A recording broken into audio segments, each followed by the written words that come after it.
प्रणय ये हि करुणानिधे मह्यं हिरण्यं प्रणताभीष्टपरिपूरणाय ये हि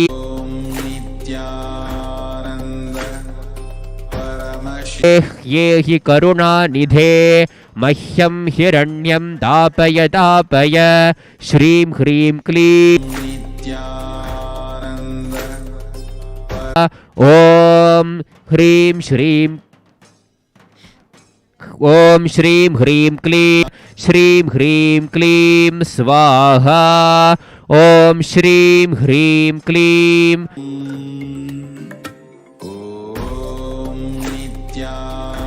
ह्रीं क्लीं नमो भगवते स्वर्णाकर प्रणताभीष्टपरिपूरणाय ये हि करुणानिधे मह्यं भैरवाय प्रणताभीष्टपरिपूरणाय ये ओं नमो भगवते स्वर्णाकर्षणभैरवाय प्रणताभीष्टपरिपूरणाय ये हि करुणानिधे मह्यं हिरण्यं दापय दापय श्रीं हि करुणानिधे मह्यं हिरण्यं दापय दापय श्रीं ह्रीं क्लीं स्वाहा ओं नमो नित्यानंद परमशिवोहम ओम नित्यानंद परमशिवोहम ओम नित्यानंद परमशिवोहम ओम नित्यानंद परमशिवोहम ओम नित्यानंद परमशिवोहम ओम नित्यानंद परमशिवोहम ओम नित्यानंद परमशिवोहम ओम नित्यानंद परमशिवोहम ओम नित्यानंद परमशिवोहम ओम नित्यानंद परमशिवोहम ओम नित्यानंद परमशिवोहम ओम नित्यानंद परमशिवोहम ओम नित्यानंद परमशिवोहम ओम नित्यानंद परमशिवोहम ओम नित्यानंद परमशिवोहम ओम नित्यानंद परमशिवोहम ओम नित्यानंद परमशिवोहम ओम नित्यानंद परमशिवोहम ओम नित्या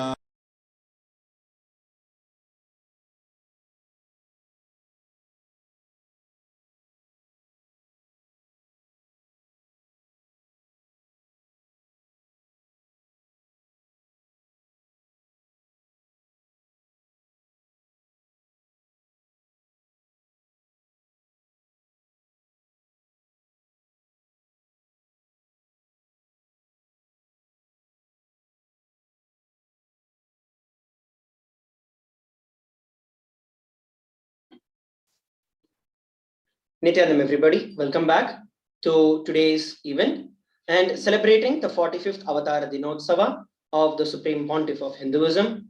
Today, we are looking at the Leela where the Supreme Pontiff of Hinduism, Jagat Guru Mahasannidhanam, His Divine Holiness Bhagavan Nithyananda Paramashivam, is officially coronated as the Guru Mahasannidhanam of the Kailasa Paramparagata Swarnapita Sarvanyapita Swargapura Samrajyam. Let us look at this Leela. The Kailasa Paramparagata Swarnapita Sarvanyapita Swarnapita Swargapura Samrajyam is located in South India, predominantly in the state of Kerala.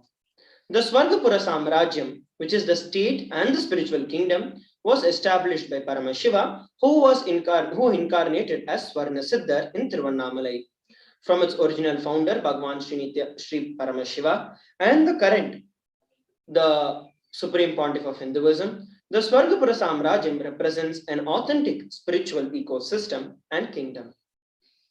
As we read out in this slide, the Samrajyam, the Swarnapita Samrajyam, is a very special one, where it is a state and a spiritual kingdom, which means that this was a kingdom where the Guru established himself as the king as well as the Guru Mahasannidhanam.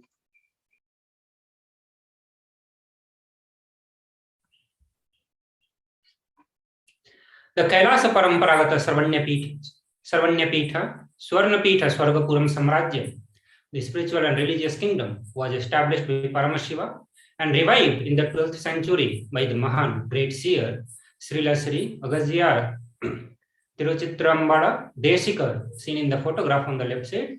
He was the son of Shivanyana Desika Acharya and Shiva Kumara Sundari. He attained enlightenment at the age of 7 with his guru, the sage Tamba. The presiding deity is the deity of Paramashiva and his divine consort. The deities are called Arulmigu Maruttuneswara Swami and his consort Sri Attachanyayaki Amman. The deities of Swargapuram Samrajyam, as we are looking at here, is Srila Sri Aragya Tiruchitrambala Desigar. As we can see in the photograph, he is the one who revived the entire Swargapura Samrajyam. And what we're looking at in between, Arulmigu Mardhavaneshwara Swami and the divine consort of Mardhavaneshwara Swami, Sri Akshayanayaki Amman, who is the divine consort of Arulmigu Mardhavaneshwara Swami. Here, Paramashiva incarnated as Mardhavaneshwara Swami and his divine consort Arulmigu Akshayanayaki Amman. The Kailasa Paramparagata Swarnapita Sarvanyapita Swargapura Samrajyam was established by Paramashiva and revived by Srila Sri Aragya Tiruchitrambala Desika Bandara Sannadi, who hails from the direct lineage of Paramashiva through his guru, sage Tamba, one of the 18 sages of the Hindu history. The Adinam is located in the Tiruvarur district, Nannilam circle, which was the region falling within the reign of the Chera kingdom or dynasty.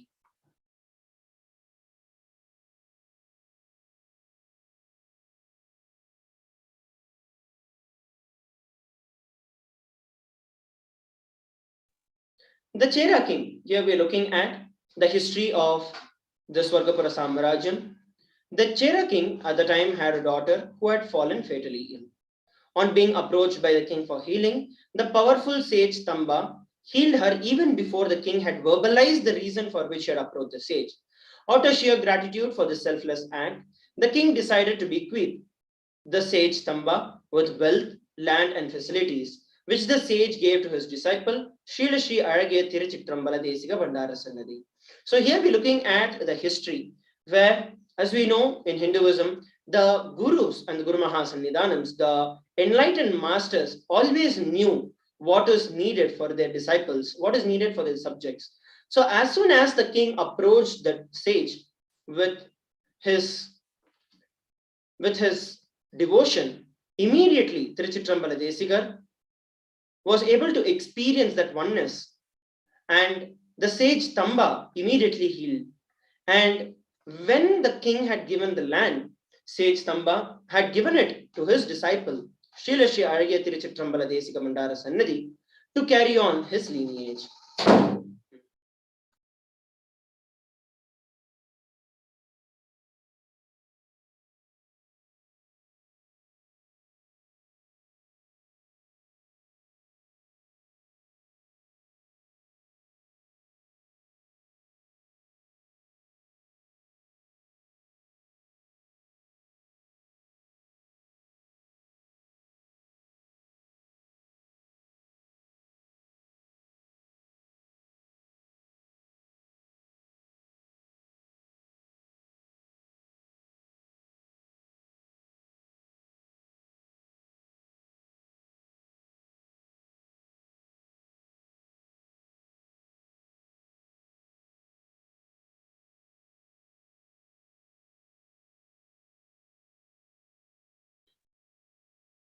Nithyanam, everybody. Sorry for the technical glitch.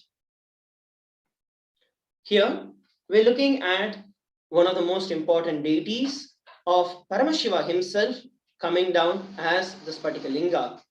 The kingdom of Swargapuram flourished with abundant lands, and Annadan Mat, educational institutions, charity organizations, felicitation of scholarly poets, helping the needy who come to the Mat, flourishing of the teaching of Shaiva Siddhanta, hospitals giving protection and helping the orphans. A Spatika Linga, which is a crystal linga, and the puja methods to offer worship to it, teaching the traditions of the specific lineage of acharyas and enlightenment. So you can see pretty much the Swargapura Samrajyam, the Swargapuram, the entire Pita itself reverberated and was a hub of all the best happenings in the Vedic tradition at that point in time in the Cherari. So if you look at how the ancient monastic kingdoms was a center of the hub, you will see that it is the gurus who actually, the enlightened masters, the enlightened gurus, the incarnations, who actually were the center of the entire civilization. They were the people who actually guided the entire civilization, including the king. And whenever a person would go through any problem or there was a need of any person, they would immediately fall back on the spiritual truths and the spiritual powerful cognitions that are shared by the gurus, where everyone's life was raised to higher states of consciousness.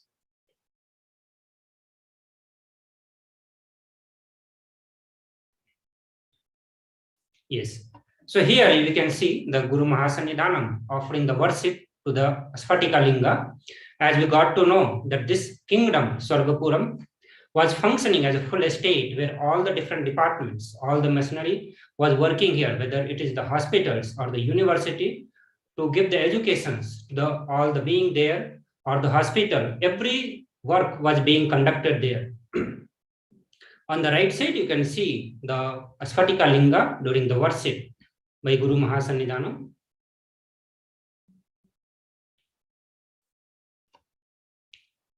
Paramashiva, the cosmic source and the ultimate divinity, started the Swargapuram Samrajya, both the state and the spiritual kingdom.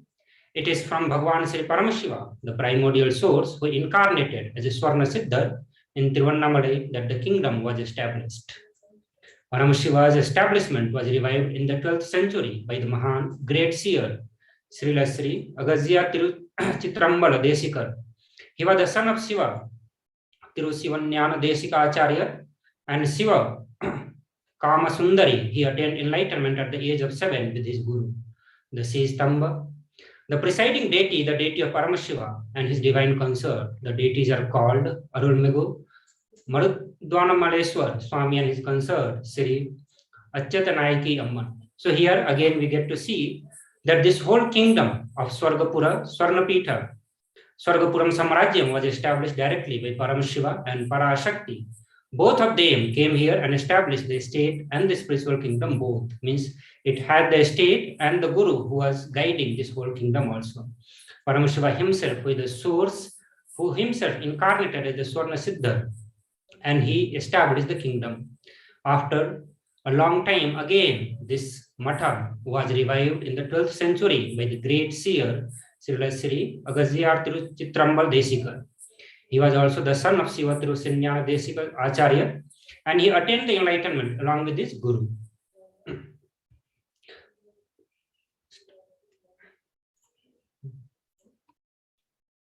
The Swargapuram Adinam is built on the Samadhi, which is the final resting place of the Swarna Siddhar, as you can see in the picture in the deity form. Paramashiva himself incarnated as the sage, taking birth in Tiruvannamalai, South India. He lived as an extraordinary spiritual power manifester, helping the poor and needy with his spiritual powers, manifesting gold for them. So as you can see the name, the Swarna Siddhar, Swarna in Sanskrit means gold, and Siddhar is the ancient mystic, the Siddhas.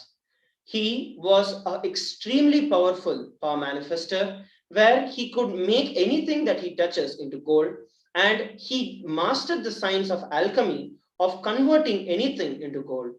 Swarna Siddhar was the direct incarnation of Paramashiva. as Swamiji reveals time and again, whenever the humanity needs to have a conscious breakthrough, Paramashiva himself descends and raises the consciousness of the entire society. Similarly, even though the Swargapuram Adinam, the Swargapura Samrajyam was founded by Paramashiva, followed by Tiruchitambala Desikar, after a certain period of time, when he had to give a conscious breakthrough, Paramashiva himself came down again as Swarna Siddhar and taught the science of alchemy, of converting anything into gold to the entire humanity. Here, we're looking at the history of the Kailasa Paramparagata Swarna Pita Sarvanya Pitam. The Hindu history records that there were two demons who roamed the area where the kingdom stands today. In order to slay these demons, goddess Parvati, the embodiment of the feminine superconsciousness, descended in a very ferocious form called Bhadrakali. At that time, Swarna Siddhar Mahan was in the midst of astral travel over this region. He landed in the spot to pay his obeisance to Divine Mother, and he requested her to reveal her Shantarupa, her serene form, which itself would destroy the negativity and enlighten people. To please her, he performed the Swarna Mahayagam, a powerful ritual. Pleased by him, Devi Parashakti shed her ferocious form and blessed him. As we witness today in the Adi Kailasa Sarvanya Petam, where the Swarna Krishna Bhairava Homa was done, the similar Homa was performed by Swarna Siddhar himself to please Devi Parashakti.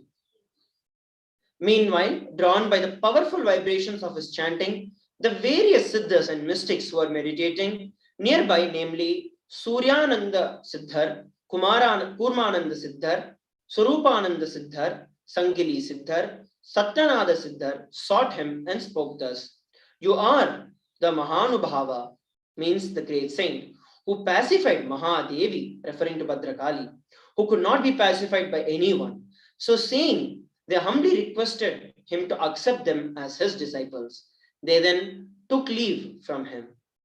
So as we can see here, when Paramashiva himself comes down, immediately the people who are in that space of feeling connection, the Siddhas who are there around that space, immediately got attracted to Paramashiva and started following and started living the principles that were shared by Swarna Siddhar at that time.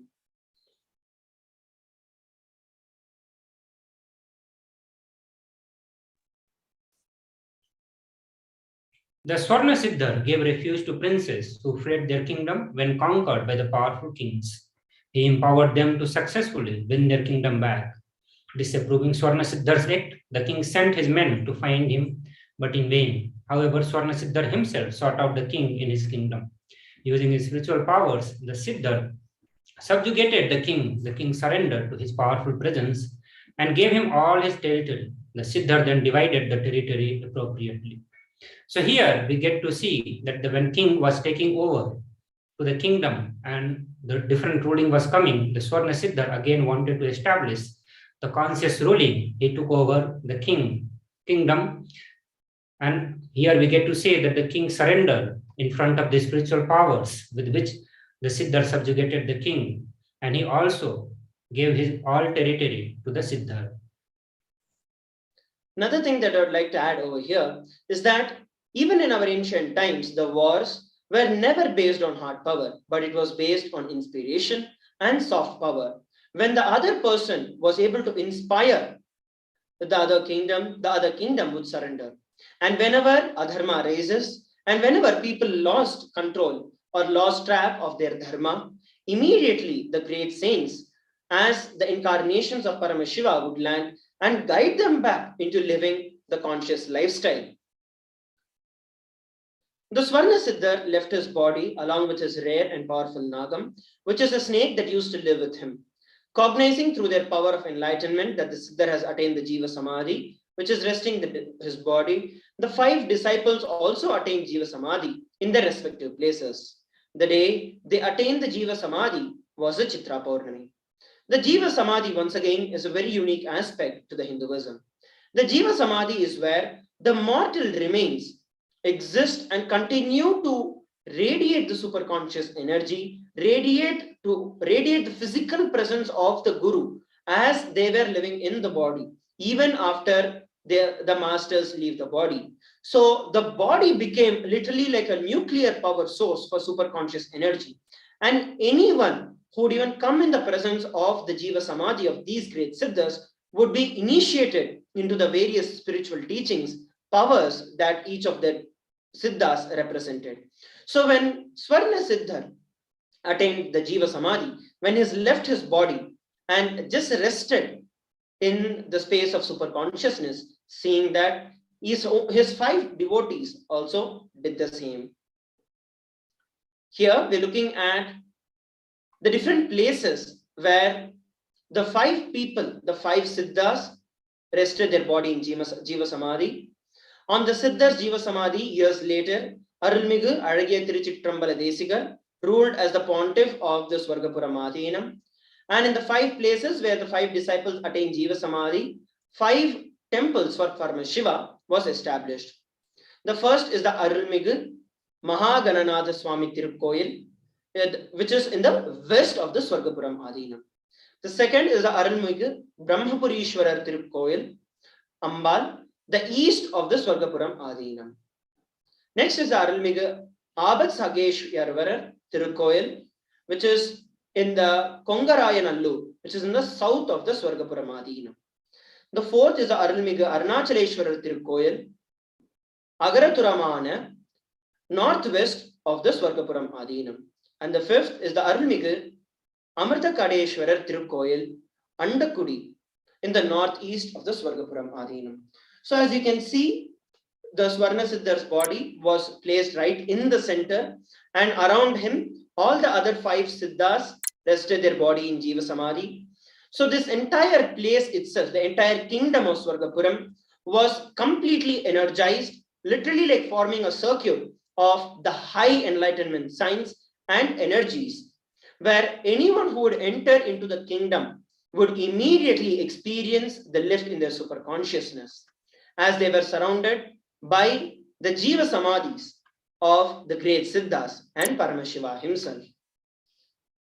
There are over 40 branches affiliated to this kingdom, out of which 20 are there in South India, namely the Nagapattinam district, Ambala village, Sirgadi circle, Tiruvengadu, Sirgadi Achalapuram, Tiruchirappalli, Kirchintamani, Sirgadi circle, Tillayari, Tanjavur Kodevayal, Chidambaram, Senkirani, Pillayar Kovil Street, Tiruvarur Annadanmat, Tiruneelar Tiruvidi, Tirunelveli Tirupadai Mardur, Tirunelveli Nanganeri Vamale Annadanamat, Tanjavur Karande Annadanamat, Nagur Muttai Chettiar Street Annadanmat, Nagapattinam Nagaram Dharmapurai Salai Annadanmat, Muttupettai Samayan Ode Annadanmat, Mayuram Nagaram Pudu Street Annadanmat, Kasi Gangai Karai Annadan Mandabam,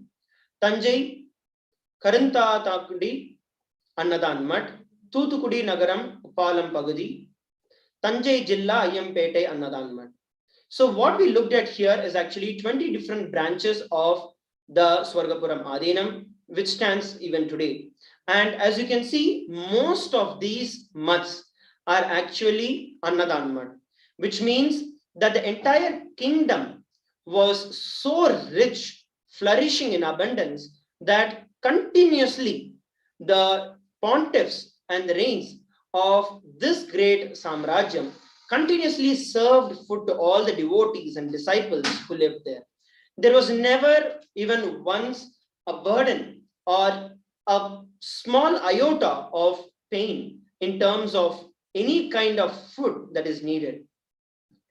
Because of the enlightenment signs that prevailed and the Jiva Samadhi of these ancient and great souls who existed there, the Siddhas, because of them, the land was energized and they all held together to one principle of serving the people of Paramashiva, the devotees and the disciples of Paramashiva. That is the reason so many Annadan mats were established continuously.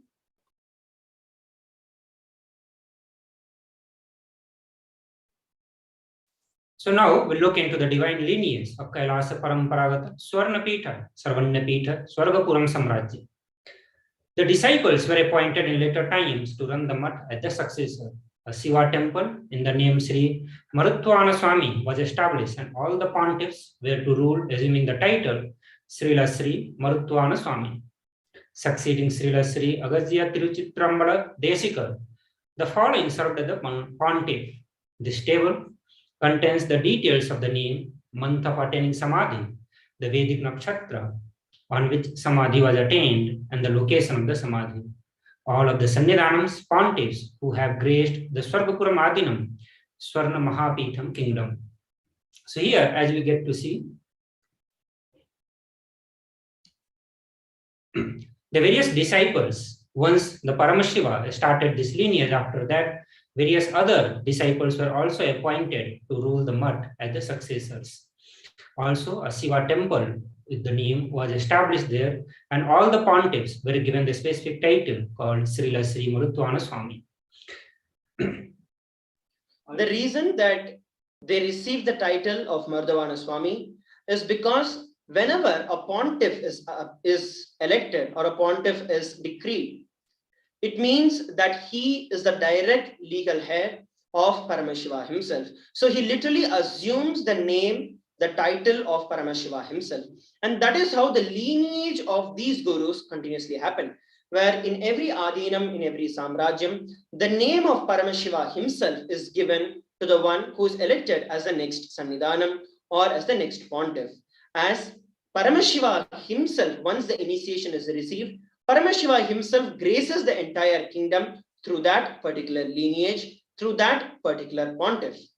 Now, before we enter into the next segment to understand about the history and the various different temples of the kingdom, let us have a short break.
Time itself is nothing but your decision to struggle with the same rut.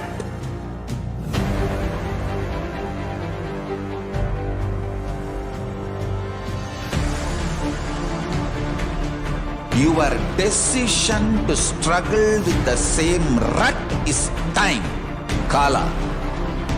Your decision to swallow time is Kala Bhairava.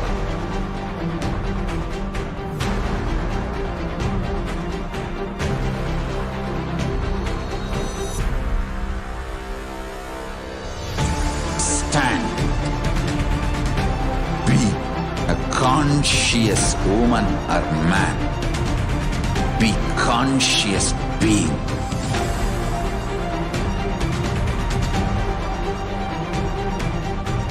Shrink the time through conscious will persistence. Make the future into present by being ferocious with yourself.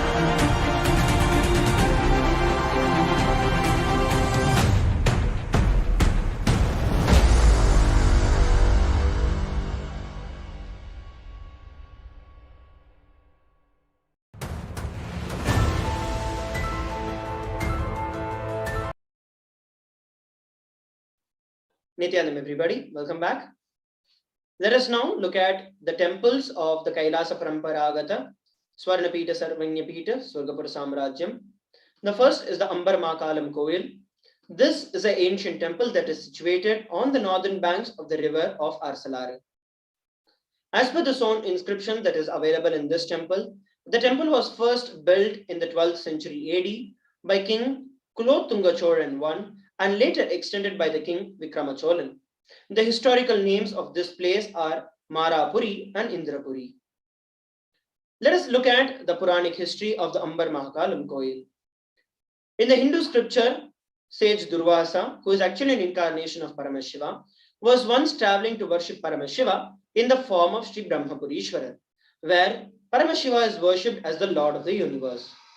On his way, a demon woman named Madalole saw him and fell in love with him. She pleaded for a child through him.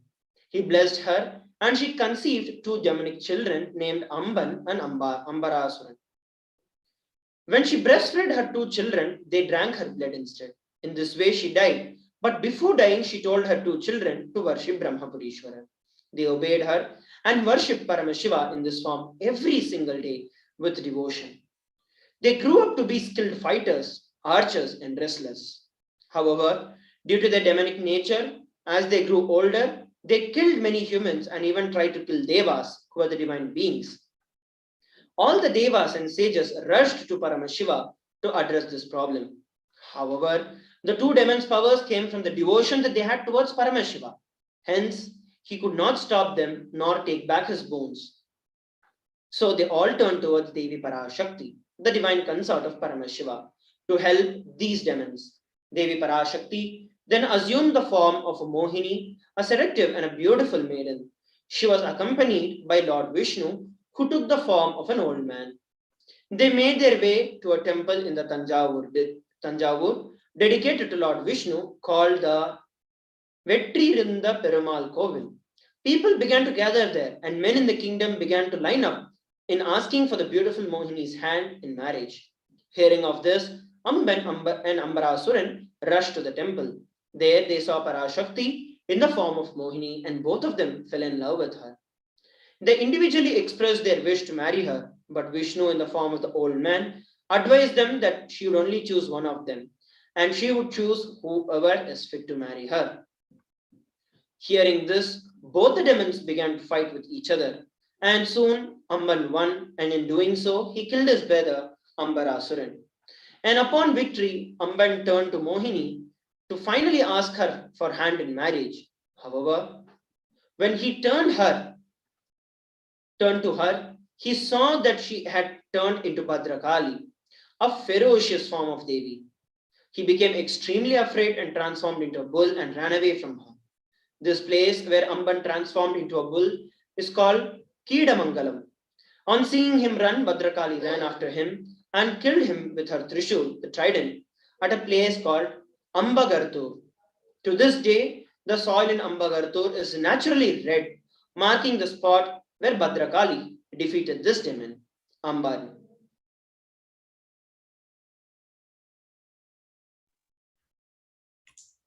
After this incident, the people of the village requested Bhadrakali to reside there and protect them always.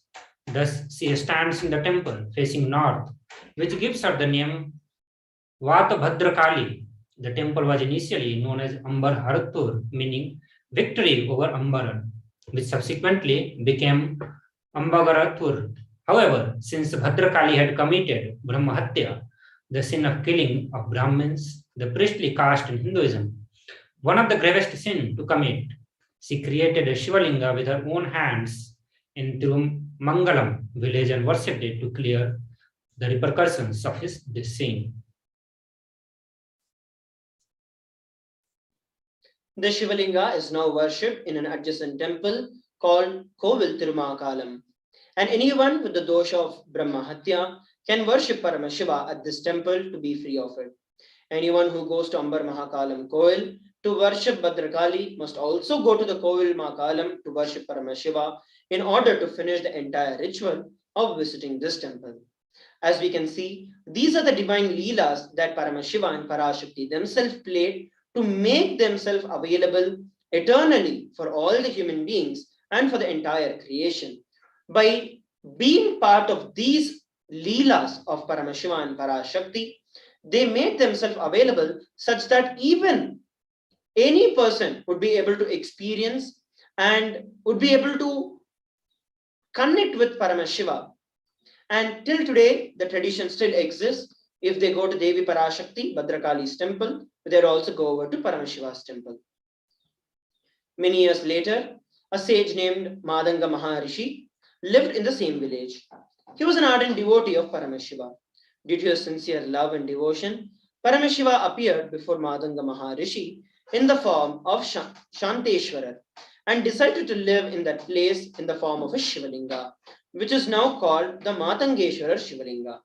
Madanga Maharishi also prayed for a boon to have a child, and Paramashiva blessed him with a daughter who was the incarnation of Devi, Parashakti herself, and she was named Rajamatangi.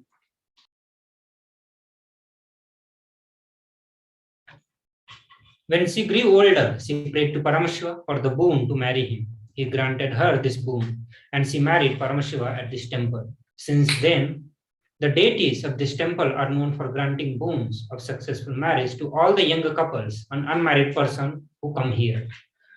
An unmarried couple can bring 2 red oleander early flower garland for the deities and perform archana, which is rituals and offering. After that, the boy or girl should get back 1 garland and wear it. There is another beautiful happening here. The Somayaji Mara Nayanmar is one among the 63 Nayanmars who are the ardent devotees of Paramashiva. He wanted to perform a Somayagam with his wife Susilai in this temple on the day of Vaikasi Ailayam star, which is the second day of the Vaikasi Brahmotsavam. He was going to perform the yaga, which is a fire ritual in the temple, and he wanted Paramashiva himself to accept the offerings and attend the yagam. Another of the Nayanmars, Sundarar, had fallen in at that time, and Somaji Mara Nayanmar had healed him. Then Somaji Mara Nayanmar had asked Sundarar for help to invite Paramashiva for his yagam. Sundarar agreed for it, and Paramashiva appeared before them, saying that he would surely come for the yagam. However, his only condition was that Somaji Nayanmar should welcome him in any form that he appeared, no matter how ghastly. Again, one more Leela of Paramashiva. Somayaji Nayanmar immediately agreed, and on the day of Yagam, he eagerly awaited to spot Paramashiva. At the time of the offering of the final oblations, a poor and a haggard-looking man walked in with his wife and a dead calf on his shoulder. 4 dogs accompanied him. Many were frightened at this sight and left the ceremony, taking this as a sign of inauspiciousness. However, Vinayagar, Ganesha, who is the son of Paramashiva, appeared and revealed that this poor man was Paramashiva himself, accompanied by Devi and Skanda, who is his brother, and the dead calf was none other than Nandi himself. The 4 dogs were the 4 scriptures of Hinduism, the 4 Vedas. He was overjoyed and welcomed them to the yagam, offering the oblations to Paramashiva himself as per his wish. As you can see here, Paramashiva came down as a haggard-looking man, but he always is there testing the devotion. And those who have the true devotion can see through and understand that Paramashiva himself has manifested. The coronation of the Supreme Pontiff of Hinduism. So now we'll look into the coronation of the Supreme Pontiff of Hinduism. The KAILASA Paramparagata Swarnapita Sarvanyapita Swargapuram Samrajyam was handed over to the Supreme Pontiff of Hinduism in the year 2015, fulfilling the traditional ritualistic procedure. In 2018-19, Dandapani Desika Pandara Sannidhi, the 22nd Pontiff of the Swargapuram Adinam, initiated and completed the official documentation for the same. Here we're looking at the photograph when the 22nd Guru Maha Sannidhanam ceremoniously passed the traditional deities of the Adinam to be worshipped by the Pontiff to the direct representatives of the Supreme Pontiff of Hinduism, completing the procedure then. Here is the photograph of legally declaring the Supreme Pontiff of Hinduism as the Pontiff of the Kailasa Paramparagata Swarnapita Sarvanyapita Swargapura Samrajyam.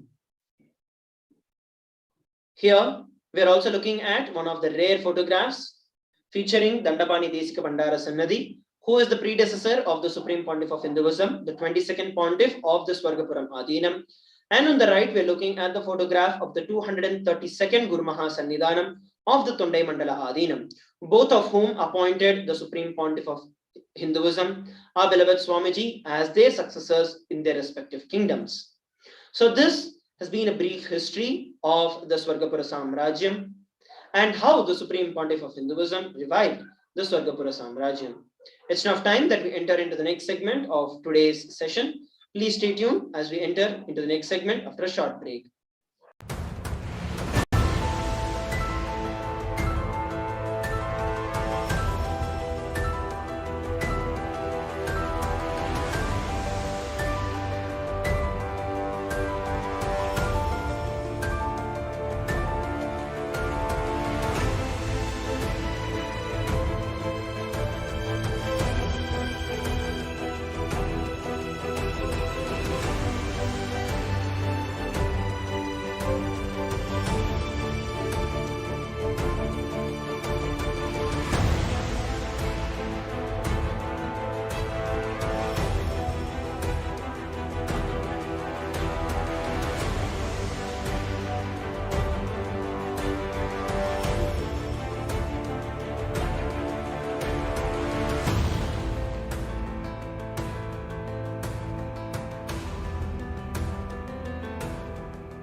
Time itself is nothing but your decision to struggle with the same rut.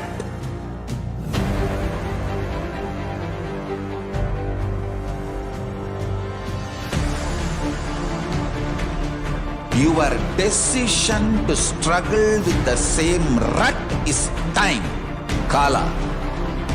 Your decision to swallow time is Kala Bhairava.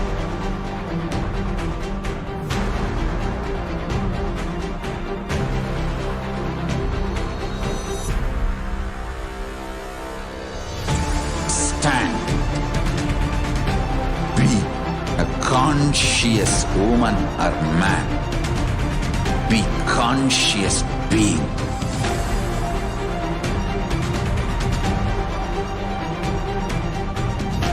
Shrink the time through conscious will persistence.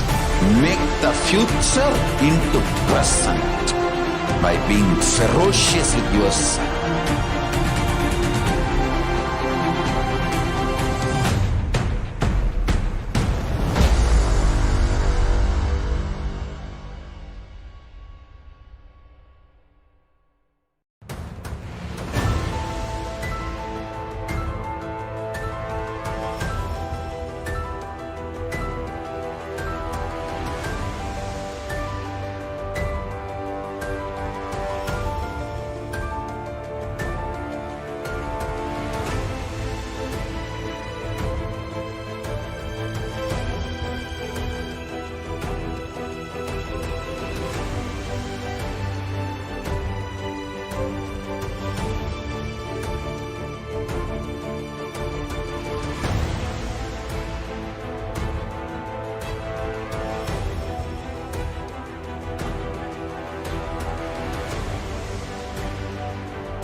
Nithyanandam, welcoming back all the participants watching us live on YouTube, Facebook, and the various other social media platforms.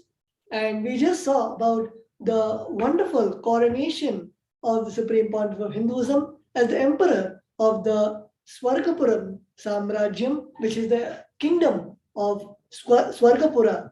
The Supreme Pontiff of Hinduism is the incumbent Emperor of the Swargapuram, the Swargapita.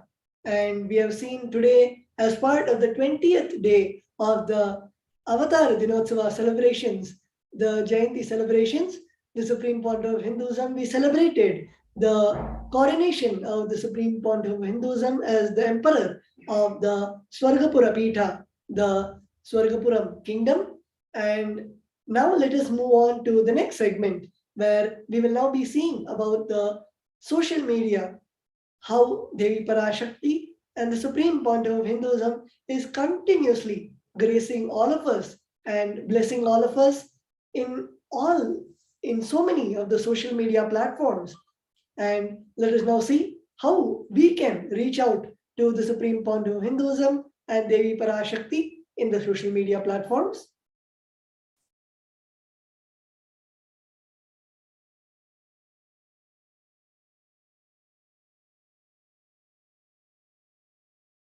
Nithyanandam.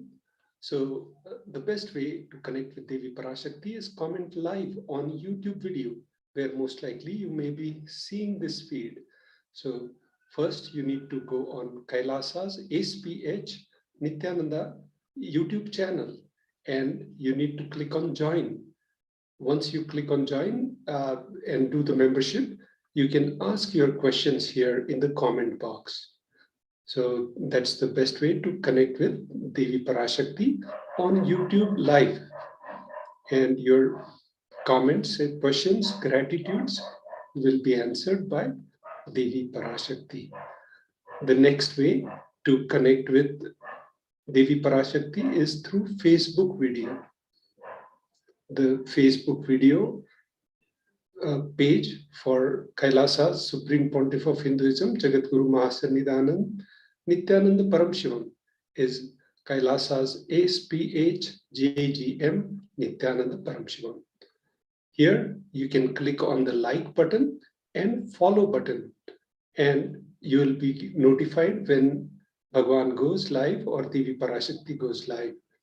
And you click on ask your questions in the comment section below. So that's the way to connect with Devi Parashakti on Facebook video. The next channel for Devi Parashakti to connect is through Twitter. You can reply to tweet by @Shri Nithyananda in the Twitter. The official Twitter handle for Devi Parashakti for Kailasa's Supreme Pontiff SPH JGM HDH Nithyananda Paramashivam. So that is the official page, and the handle for that is @Shri Nithyananda. Yes. So first thing you need to do is follow the official channel on Twitter, and you can click on the bell icon. When you click on the bell icon, you will be notified whenever Bhagwan goes live. You can ask your questions in the reply section of the tweet with #AskTheAvatar right here. So here you can ask your questions in the reply section to Devi Parashakti, your comments, gratitude, and you can also share this with your friends and family. The next way to connect with Devi Parashakti is ask questions on Instagram feed.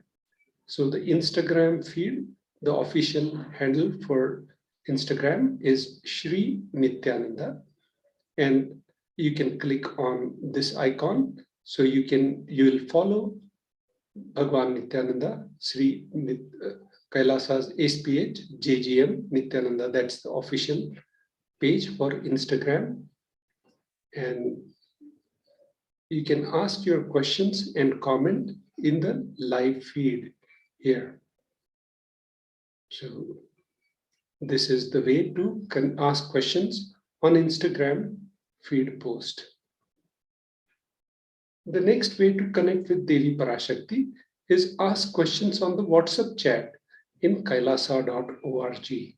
So you can go on kailasa.org website, and on the top left side, you'll see the chat on WhatsApp. So you click on chat on WhatsApp, and when the pop-up comes, Kailasa's support team is here to answer. When you get that, you ask the questions in the WhatsApp chat here.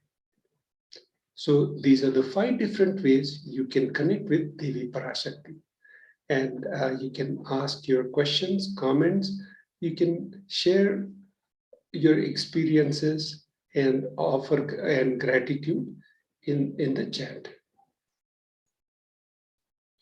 With this, we conclude the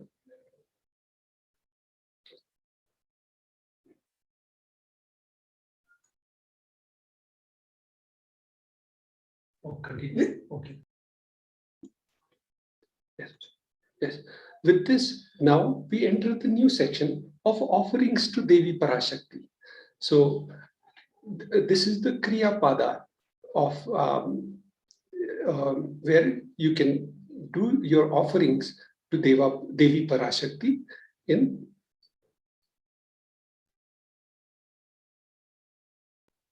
Yes, as Sri Nithyananda Maharaj was explaining, we have seen about the various ways on how we can connect to Devi Parashakti through the 5 social media, and we will now be moving into the offerings to Devi Parashakti after a short break.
Time itself is nothing but your decision to struggle with the same rut.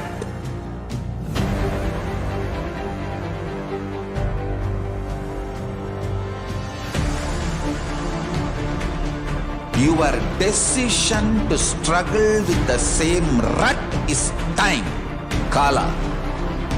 Your decision to swallow time is Kala Bhairava.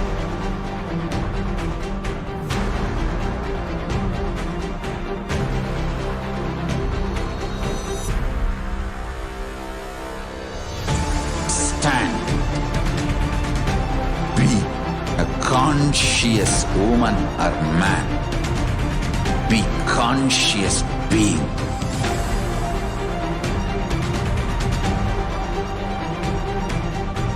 Shrink the time through conscious will persistence.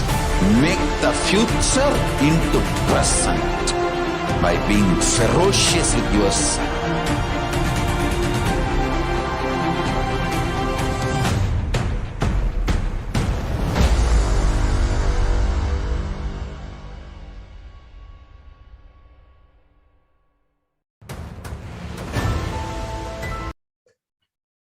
Nithyananda, welcoming back all the participants watching us live on YouTube, Facebook, and the various other social media platforms. We will now be moving into the offerings to Devi Parashakti, the various offerings, how we can connect to Devi Parashakti through the Kriya Pada of the Agamas.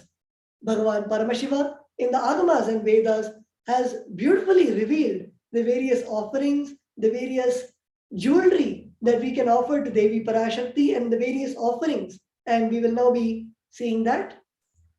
The first offering, now we will be seeing the context for the offerings to Devi Parashakti. The Shastra Pramana for the context is here from the Bhagavata Purana, the verse 37.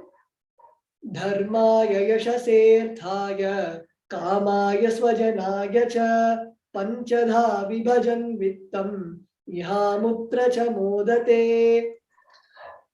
Nithyanandam, one part should be used for dharma, dana, The second for the yasha, public works, which bring fame to oneself. Third should be reinvested to generate more wealth. And fourth, for kama, enjoyment of material things. And fifth, for one's family and friends.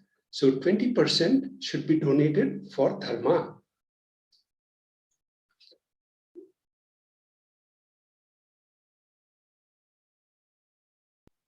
The next, we have the Shastra Pramana from the Dharma Shastras for the context of offerings to Devi Parashakti. Grihe dashagunam danam goshthe chaiva shatadhikam punyatirtheshu sahasram antatam shiva sannidhau. Dana given at home yields 10 times as much merit as when made elsewhere, 100 times when made in Goshala, cowpen, 1000 times when made in sacred places like tirthas, and infinite number of times when made in Shivalinga, in visit. Yes, this is according to the Dharma Shastra.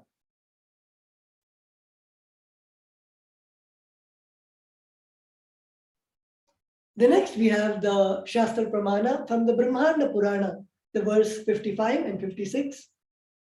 Danam trividhamityetat anishtajyeshtham madhyamam tatra naishreyasam jyeshtham kanishtham swartha siddhage karunyat sarvabhuteshu samvibhagastu madhyamaha.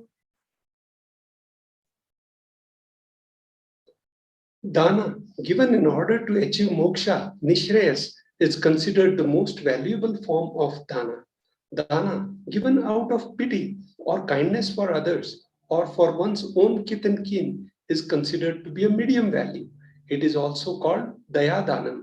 Dana given to achieve one's own selfish ends is known as the least valued of all.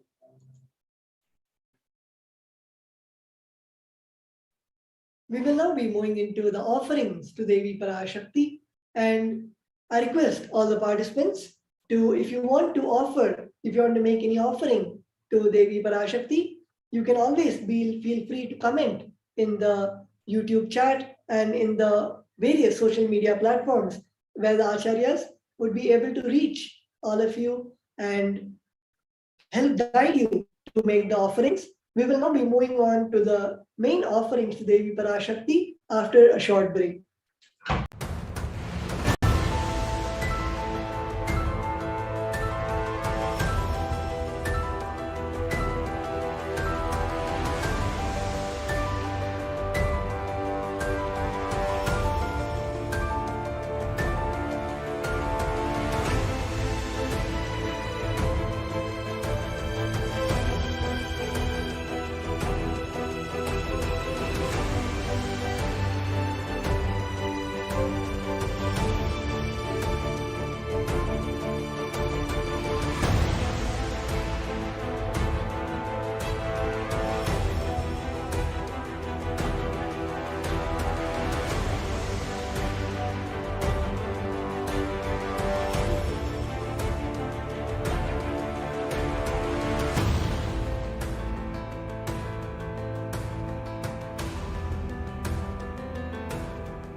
Time itself is nothing but your decision to struggle with the same rut.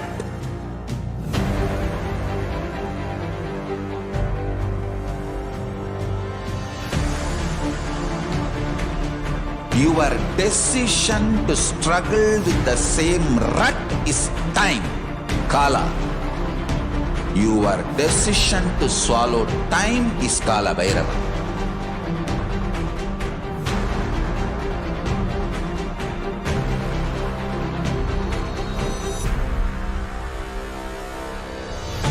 Stand. Be a conscious woman or man. Be conscious being.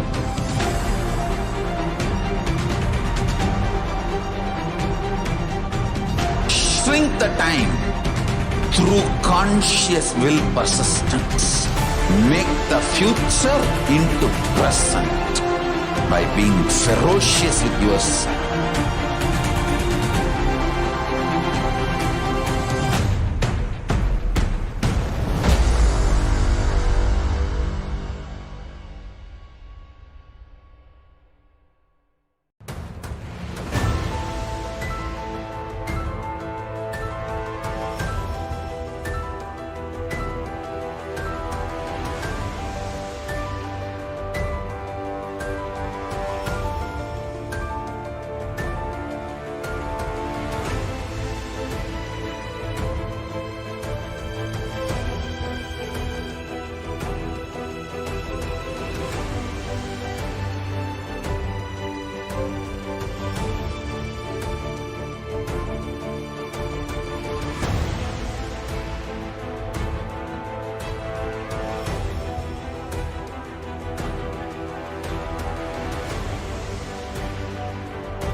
Time itself is nothing but your decision to struggle with the same rut.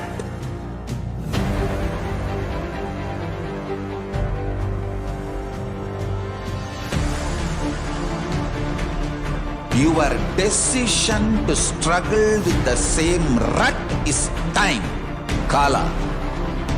Your decision to swallow time is Kala Bhairava.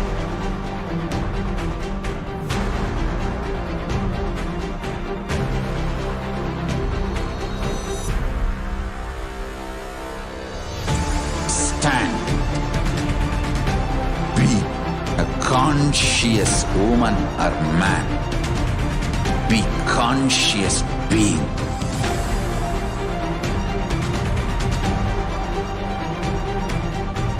Shrink the time through conscious will persistence.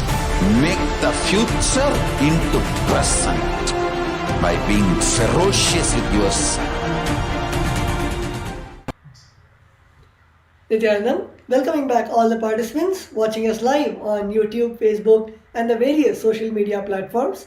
We will now be moving on to the offerings to Devi Parashakti. The first offering is the offering of the E-Hundi.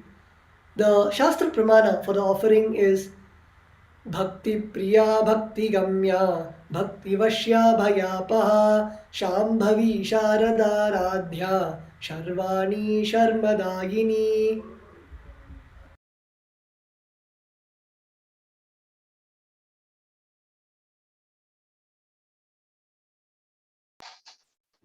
Nithyananda, Devi is fond of true devotion and is realized through true devotion. She can be won over through true devotion. She removes all the fear.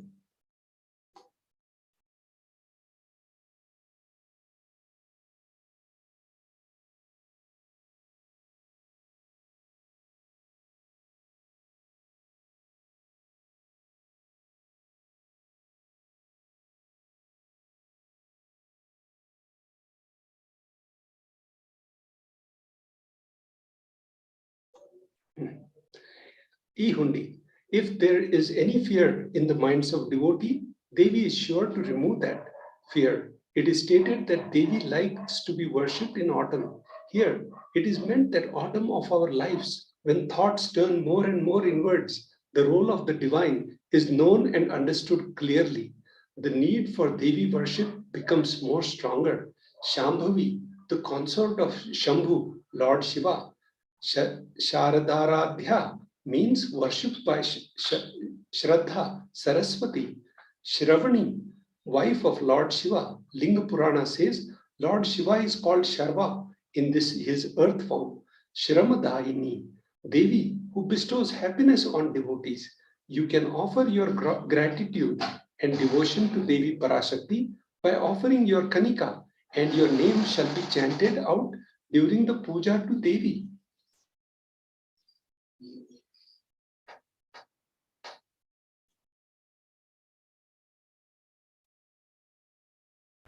The next is the offering of the Sankalpa chanting, which is the offering of the Sankalpa to the divine, where you can give your name and your intention, the conscious resolution that you are carrying, and the Sankalpa will be chanted in the Nithyanandeshwara Paramashiva Devalayam.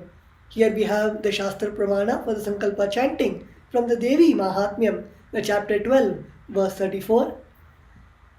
तयै तन्मोह्यते विश्वं सैव विश्वं प्रसूयते साया चित्ता च विज्ञानं तुष्टारुद्धिं प्रयच्छति. The meaning of this beautiful verse is the goddess enchants this universe and she herself gives birth to this universe. That goddess, being prayed without interest in anything, gives that knowledge that leads to salvation and gives wealth in materialistic sense. Devi Mahatmyam, chapter 12, verse 34.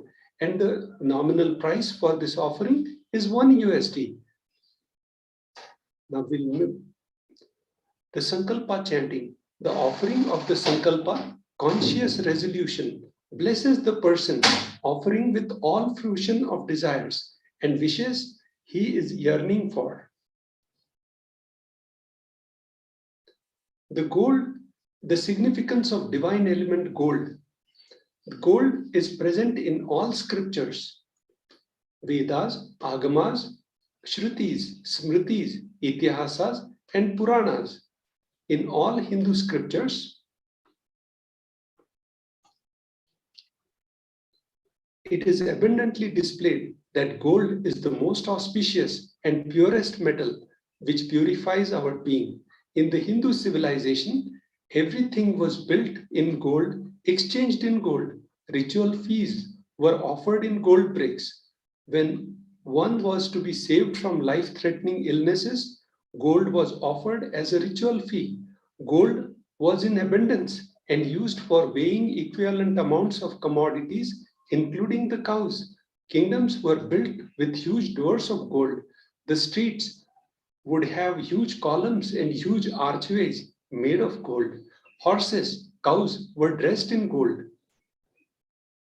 Hindu civilization thrived on the banks of rivers of gold. Indus River, the Sindhu River, was called Hiranyamaya, river of gold in Rig Veda. The river Saraswati was called Hiranyavartini in the Atharva Veda. Gold is the supreme element for offering gifts to the ones you love and revere. Temples are constructed and paved in gold. Deities are made in gold and decked and adorned in gold because they preserve the enlightenment energy for thousands of years. It lasts forever. The offering to Devi Parashakti, the Sahasranama Swarna Kasu. The offering price for this seva is $75, $151, and $251. The Shastra Pramana for this offering is Nama Parayana Prita, she who likes repetition of her various names. Lalita Sahasranama, verse 731. This is the offering of 1008 names of Devi Parashakti. It is a very special and unique archana offered to the Mahameru of Devi Parashakti. The offer gold coin to Devi Parashakti to manifest any dimension or attribute of hers that you always wanted to imbibe within.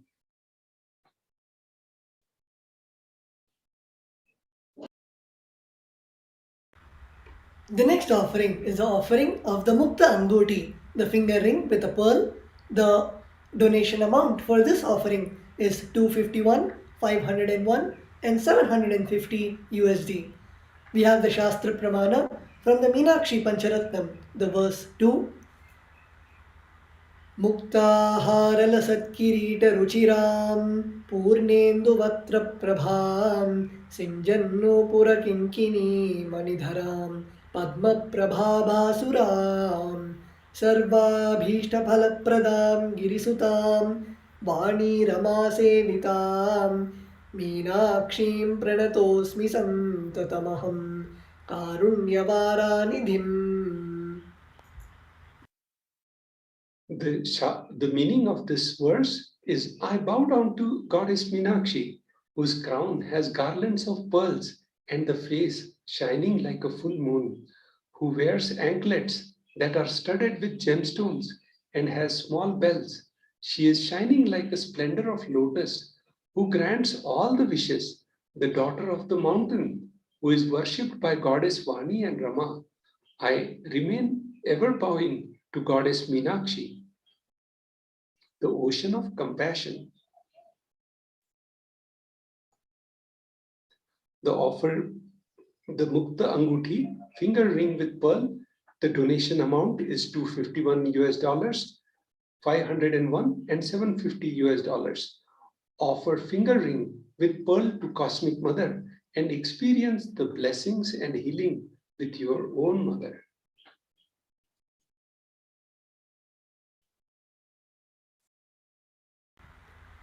We will now be moving on to the next offering to Devi Parashakti, which is the Swarna Padma Pushpa, the golden lotus. The offering amount for this offering is $600 US, and we have the Shastra Pramana from the Kamikagama.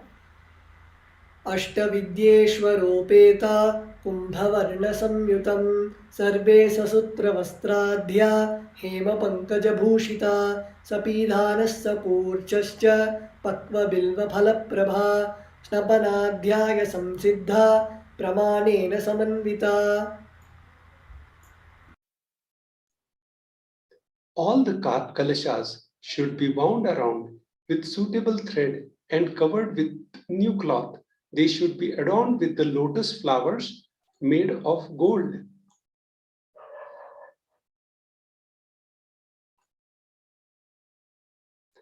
Swarna Padma Pushpa, the golden lotus, the offering donation is $600 US. There are hundreds of scriptural references for using lotus in the worship of Paramashiva. Almost everything in worship of ultimate involves the consecration of deities of worship or meditating on the mudras and asanas used during the worship involves the lotus flower, the lotus leaf, lotus pericarp, lotus petals. The lotus is the divine flower. Shakti of Paramashiva is also called as lotus. The base of Paramashiva Linga is lotus. The disciples of Paramashiva is also considered as a lotus about to bloom. The Swarna Padma Pushpa, golden lotus, the cost is $600 USD. Offer the gold lotus in any size you wish and express the gratitude to Tyaga and sacrifice of your mother.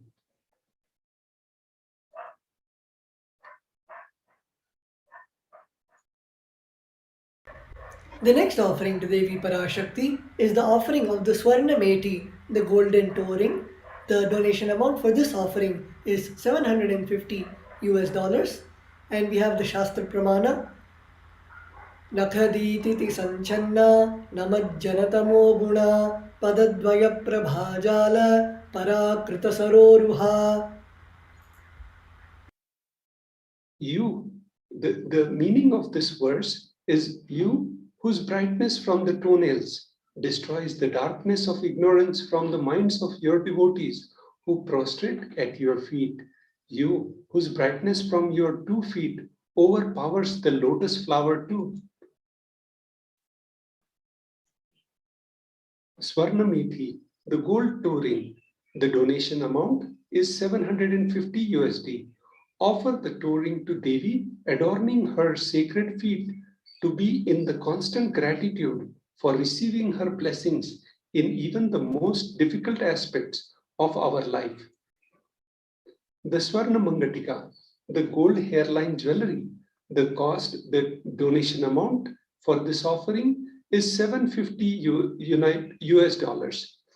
The Shastra Pramana for this offering is Sudha Sarabhi Varshini. She who makes nectar flow in all our nerves from Sahasrahara, that is, she who gives the very pleasant experience of the ultimate. The Mangatika represents the nectar flowing from Sahasrahara Chakra, which is fully open. Offer the Mangatika to Devi and receive blessings of achieving complete completion. Offering. Now we'll come back after short break and we'll discuss the offerings to the Guru.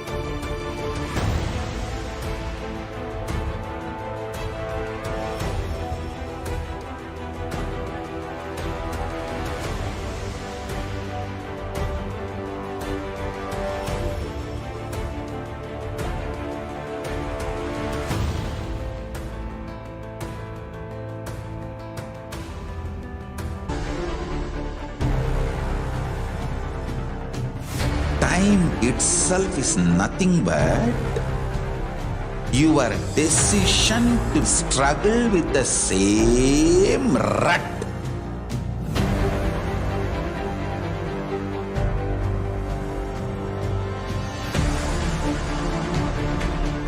Your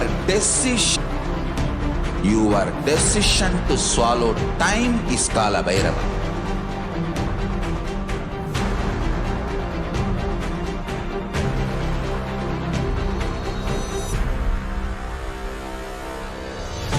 Stand. Be a conscious woman or man.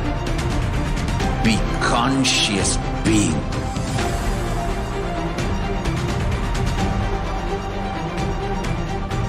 Shrink the time through conscious will persistence.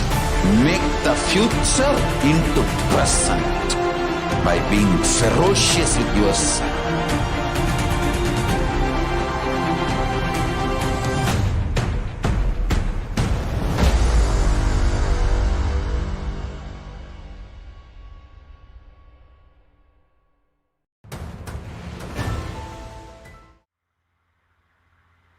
Nithyanandam, welcoming back all the participants watching us live on Facebook, YouTube, and the various social media platforms. We have seen about the various offerings to the Devi Parashakti, and we will now be moving on to the offerings to the Guru, the offerings to the Supreme Pontiff of Hinduism, Jagat Guru Mahasannidhanam, His Divine Holiness, Bhagavan Sri Nithyananda Paramashivam, and the day of the Avatar Dinotsava Brahmotsavam, the Jayanti Brahmotsavam. I'm so blessed to have this opportunity, and with that space of deep devotion, let us have that space of deep devotion and gratitude in all of us when we are reading about the offerings to Devi Parashakti and the Guru, the Supreme Pontiff of Hinduism.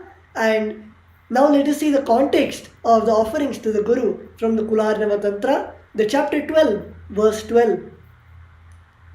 न पादुका परो मन्यो न देव श्री गुरोः परः न हि शाक्तात् परा दीक्षा न पुण्यं कुलपूजनात्. The meaning of this verse is there is no mantra higher than the Paduka, no God higher than the Guru, no initiation higher than the Shakti, and no merit higher than the Kula worship. So this is from the Kularnava Tantra, chapter 12, verse 12.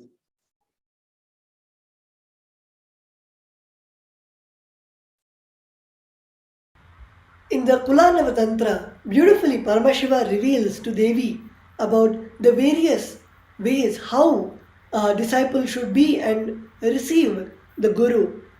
Many ways, even in the Guru Gita or even in many scriptures, Bhagavan Paramashiva reveals about the importance of the Guru, as the Guru is the supreme in the form of a physical being through whom we can all relate.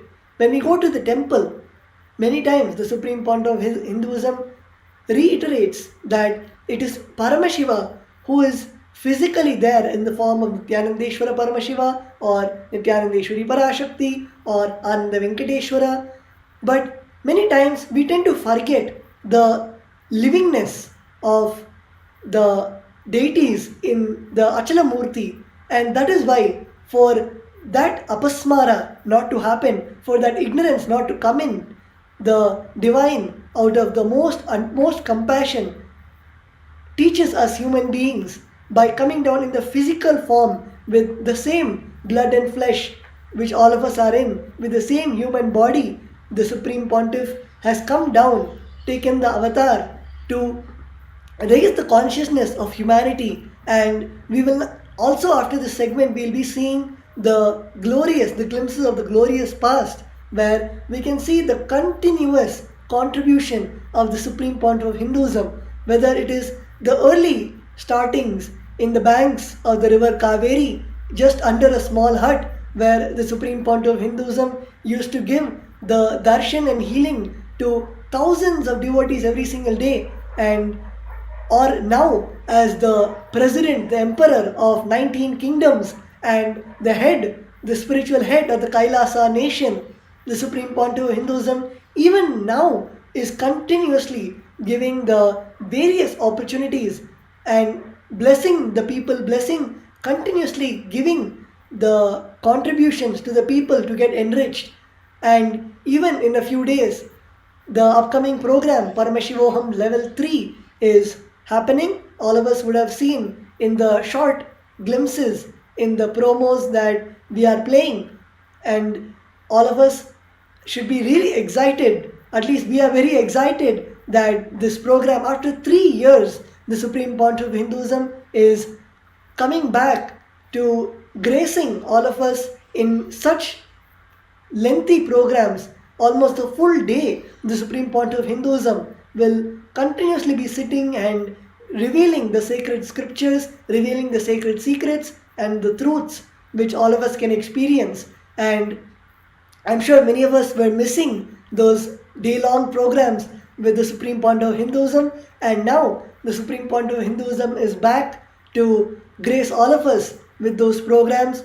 Actually, many of us would have connected to the Supreme Pontiff of Hinduism just through those programs, where many of us would have been sitting in the back of the hall, and when the Supreme Pontiff of Hinduism shouts out our name or calls our name and addresses our question that we have given, that is the deep compassion of the Supreme Pontiff of Hinduism. And those are the small moments which we cherish and we keep in our hearts, and those are the moments which really connect us to the Supreme Pontiff of Hinduism, which really gave us the click to experience Hinduism as it is, experience the Supreme Pontiff of Hinduism.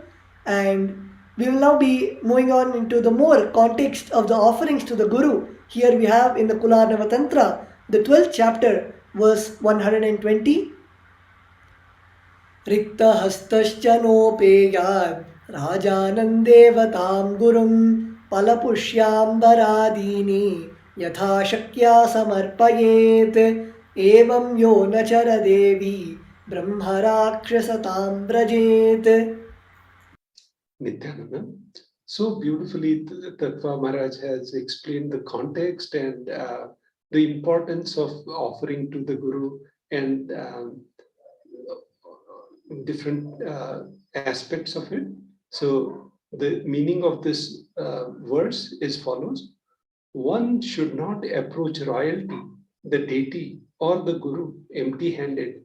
He should offer fruit, flowers, cloth, and the like according to his capacity. One who does not become becomes a Brahmarakshasa. This is per Kularnav Tantra, 12th chapter, verse 120. And yes, so we are so blessed to offer these sevas to Guru.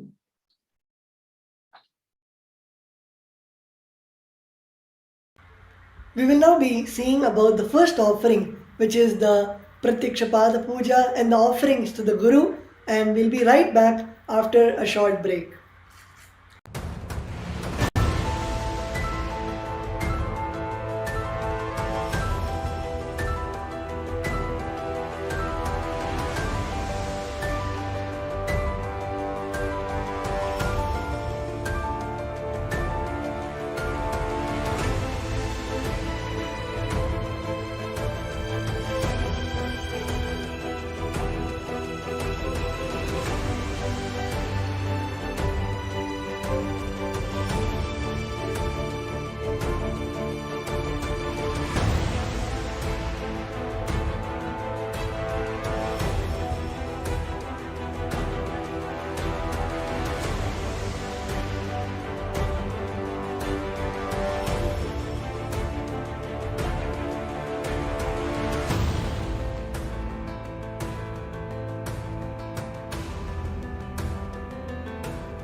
time itself is nothing but your decision to struggle with the same rut.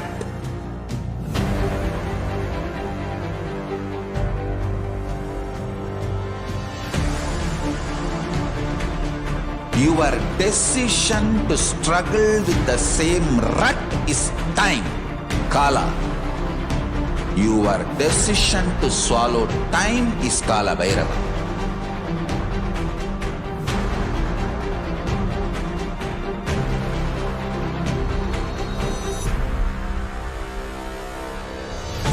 Stand. Be a conscious woman or man. Be conscious being.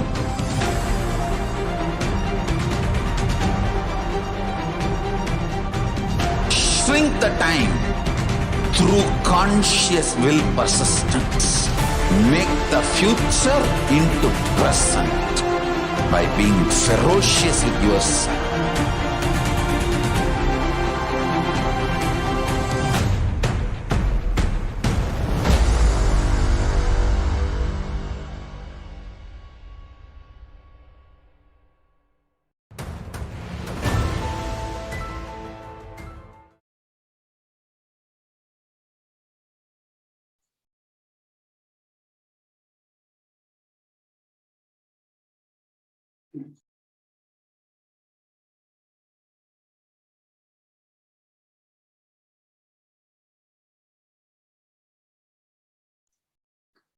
The meaning of this verse is the illuminating splendor of Devi's toenails dispel the darkness of ignorance in devotees who prostrating at her feet defeat the lotus in the beauty.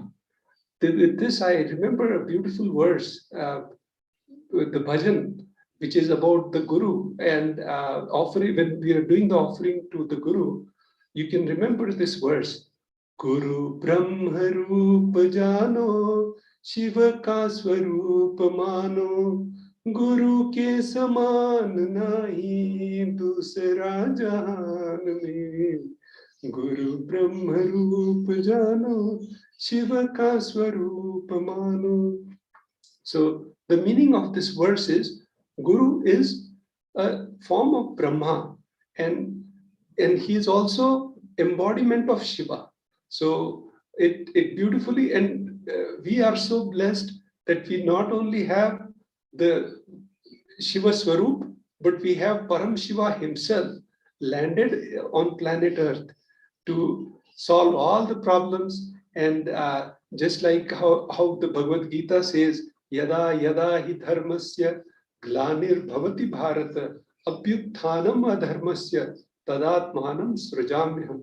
So the incarnation has come on perfect time with all these crises, and he is removing all our ignorance. And so please do not miss this wonderful opportunity to offer the Pratyaksha Pad Puja, the Vastra Alankar Seva. So I'll let Tattva Maharaj elaborate on these verses.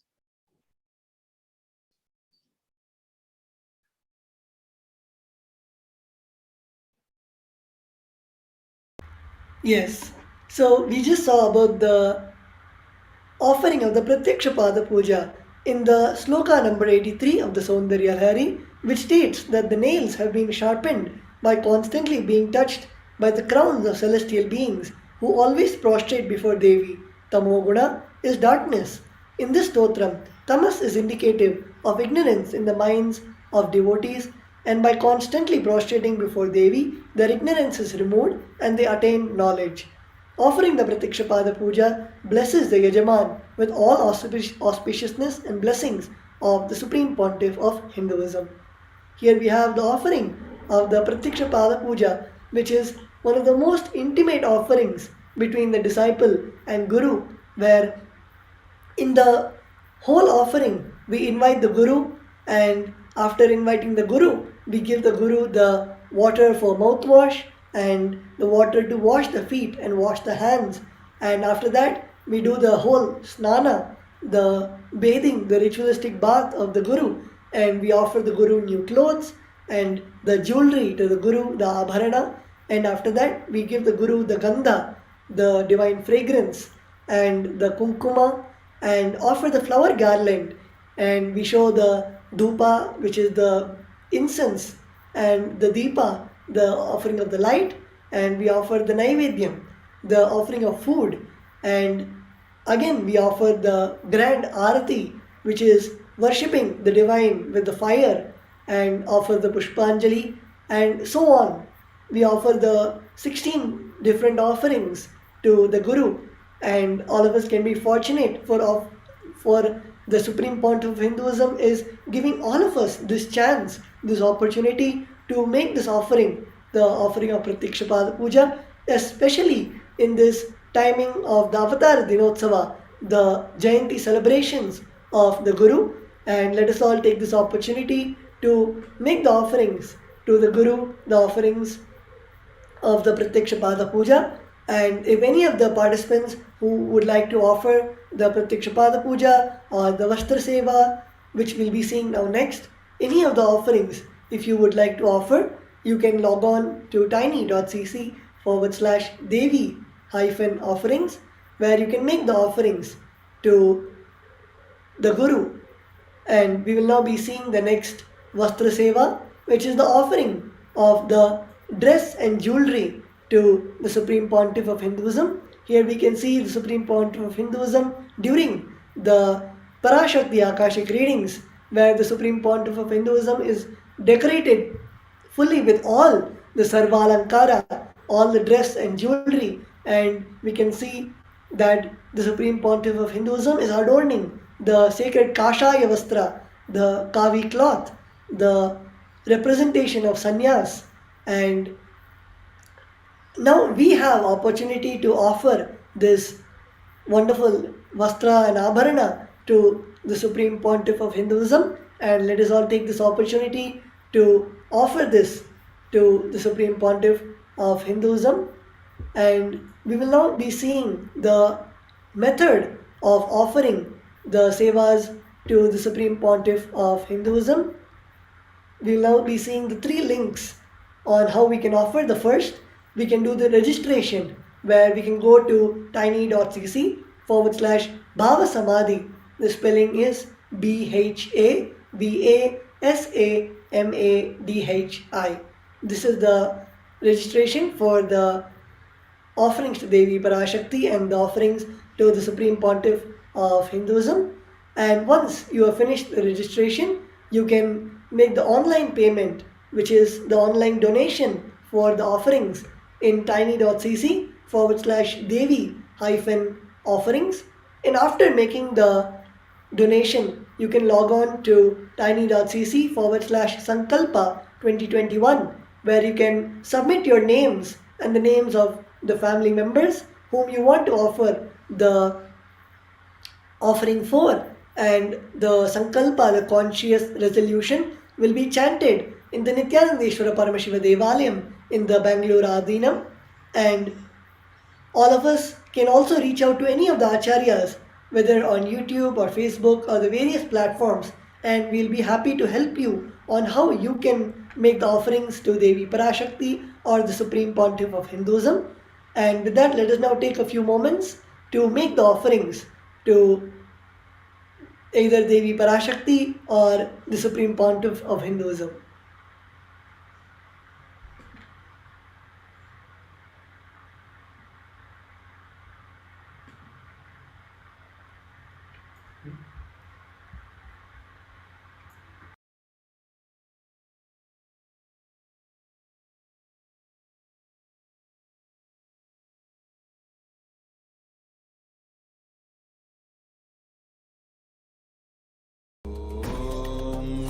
Nithyananda Paramashivoham.